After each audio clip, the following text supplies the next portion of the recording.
right, in this video we're going to talk about the re-election of Sam Houston. We're also going to look at kind of some of the events leading up to that and some of the key events that happened during his second term as president of the Republic of Texas. So one of the first things, let's talk about the Santa Fe expedition. So this takes place during Lamar's presidency, and it's really pretty interesting. So Jose Antonio Navarro, he has been a longtime politician in Texas, a supporter of the Republic of Texas, even though Tejanos have faced a lot of discrimination and haven't been treated justly by the government of Texas at this time, and in many cases their neighbors as well. Navarro has worked to try to make this happen and work, and when Mirabeau Lamar asks him to lead this expedition to New Mexico, he decides, even though he may not really want to, it's going to be the best thing to do for him and for the Tejano people to really to show their loyalty to Texas. And so he agrees to do it. And the idea here is simply that to add New Mexico, add this territory as part of Texas, and to convince the people there that they would be better off with Texas and the government of Texas as opposed to the Mexican government. And so Lamar sends Navarro as kind of the head of the diplomatic corps of the expedition, as a diplomat of sorts, but they also sent 320 soldiers and $200,000 in goods, which would be like 5.5 million in today's money. And so kind of with this idea, hey, we're bearing gifts, we've got all these things, we've also got force, though, to protect the money, but also to be somewhat of a probably an intimidating force to the people there, so that they would be more likely to accept the terms that Texas is offering. So they get to New Mexico, and they're captured by 1,500 Mexican soldiers. There's an overwhelming force, and so there's not a shot fired. They're captured, they surrender, and are imprisoned and taken to Mexico. Many are released, but through negotiations, but Jose Antonio Navarro in particular is not. Santa Anna's pretty upset with him and vows to keep him. And so he ends up staying in prison. He's told if he will renounce Texas and restate his loyalty to Mexico, that he will be released from prison and given a high position in the Mexican government. Navarro, who's in pretty bad health actually at this point, refuses. He does not take it. He says, nope, not going to do it. He remains in prison for years after that, isn't released until, if I'm not mistaken, 1844, where his health continues to deteriorate. Through some negotiations, he is eventually released and goes, no, that's not true. I'm sorry, misspoke. He escapes.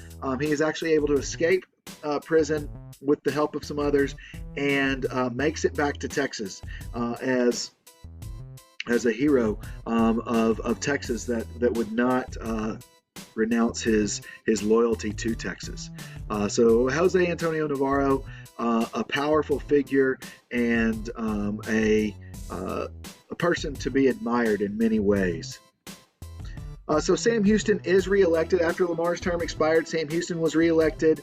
Once again, he tries to reduce the amount of money, the amount of Texas debt, but he really couldn't do so. He reduces the spending of Texas by like $500,000, which is very small compared to what it had been. But they owed millions, and they're having difficulty paying that back, and so they're not even able to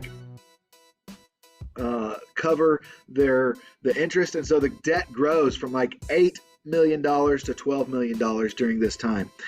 Conflicts with Native Americans, he is able to get a lot of treaties. So if you'll remember, Sam Houston wanted to treat the Native Americans more respectfully and negotiate treaties, work and trade with them, be separate, have separate land and everything of that nature. Well, Lamar, his goal was to push them all out. He defeats Lamar, if you'll remember, defeated the Cherokee, is fighting with the Comanche and all of this. And Sam Houston wants to try to bring that back and pull that back and to negotiate peace again.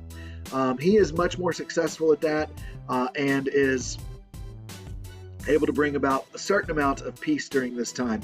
Not complete peace, but certainly more peace than had been prior to this time.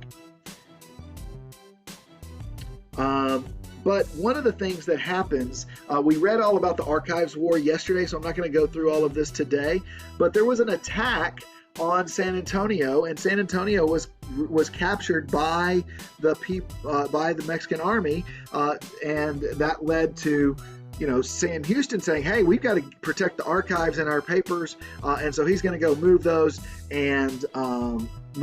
away. And a lot of people think that he's trying to remove the capital from Austin back to Houston, which is where he preferred to have it anyway. And so he sends the Texas Rangers to go get the archives. The people of Austin fire at the Rangers and say, no, you can't do that. And so they basically, okay, leave them there. That's the short story of it. But what preceded this Archives War was that invasion. Well, because Mexico had captured San Antonio but then left, that caused the Archives War. Well, Houston then sends the Rangers, led by Jack Coffee Hayes and a group of other volunteers, to stop a second taking of San Antonio. And they win the Battle of Salado Creek, the Texas Rangers and these volunteers. And so Mexico, then Texas says, you know what? Sam Houston says, let's. I've got this other force. He sends, led by Somerville, down into further south into Texas, into the Valley region, and to kind of make sure that Mexico is not there. The Mexican army is not north of the Rio Grande. They find none, and so they're headed back. But 300 soldiers decide, you know what? We're not going to head back, and they actually invade Mexico now. They are defeated, and 176 of them are captured. Many of them were able to escape, but 176 are captured. It's a foolish expedition. They should have never done it, but they're angry about kind of what's gone on with San Antonio, and so they think we're gonna be able to do this easy.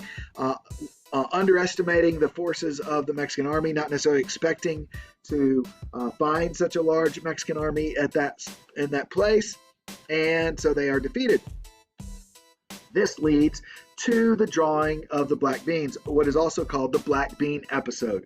So of those 176 prisoners, basically Santa Anna decides, okay, we're going to kill 10% of them. And the way that they decide that it's going to be done is they basically have a jar of beans. There's 160 white beans or 159 white beans, and there are 17 black beans. And they basically, if you draw a black bean, you're going to be one of the ones executed. And so this is what's called a decimation, because it's 10%. That's what decimation means. It means the killing of 10%. So we often, if you hear the word decimation, you often hear it used to describe some much greater, execution of people or defeat of people by much higher numbers than just 10%. But decimation actually means 10%. And so you didn't want to be one of those 17 soldiers that drew the black beans, but they were. The rest of the soldiers were then sent to Mexico City and imprisoned there.